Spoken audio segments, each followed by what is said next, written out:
tapply is a very useful function, and it's used to apply a function over subsets of a vector. So the idea is basically, imagine you have a vector, usually it's going to be numbers, so a numeric vector, and there are pieces of this vector that you want to calculate a summary statistic over. So, and so you're going to have another variable or another object which identifies which element of your numeric vector belongs to which group.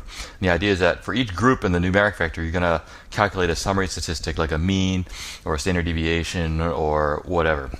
So the basic idea behind tapply is that the first argument is a numeric vector or a vector of some sort. The second argument is another vector of the same length, which identifies which group each element of the numeric vector is in. So, for example, if there are two groups, suppose you have men and women, for example, in two groups, and maybe the first 50 observations are men and the second 50 observations are women, then you need to have a factor variable which indicates, which observations are men and which are women.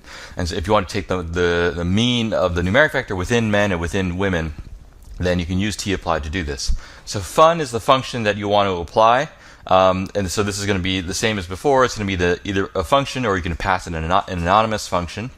And then the ... contains the other arguments that may go to this function. And then the simplify argument indicates whether you want to simplify the result. It's kind of like the sapply simplification. So here's a very simple example. I'm simulating a vector of normal random variables and uniform random variables, and there's 10 normals, 10 uniforms, and then 10 normals that have a mean of 1. So you can think of this vector as having 3 groups. So then I'm going to create another factor variable using the GL function, and it's going to be this factor variable is going to have 3 levels, and each level is going to be repeated 10 times. So when I print out the factor variable here, you can see that there's 10 1s, there's 10 2s, and there's 10 3s.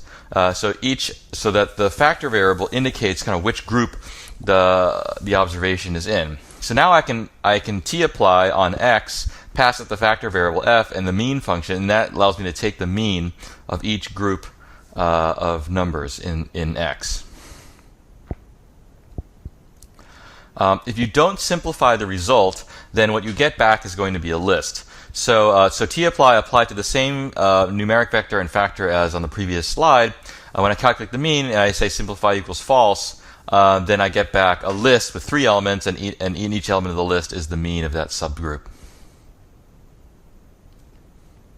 I can pass it a slightly more complicated summary statistic. So here, instead of calculating the mean, which returns one number, I'm going to calculate the range of observations. So this gives me the min and the max of the observations within that subset of the vector x. And so here I'm getting a list where each element is a vector of length 2.